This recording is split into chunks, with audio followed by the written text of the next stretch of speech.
তোমার ভাইরাল করে দিবে না।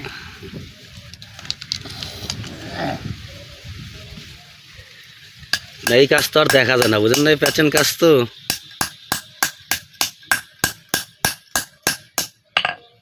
এই যে আপনিই তো মনে হয় খালি করেন, আর কেউ তো দেখি না, বুঝছেন, আর কেউ দেখা যায় না। এই কাজটা এখন বেশি কেউ করে না।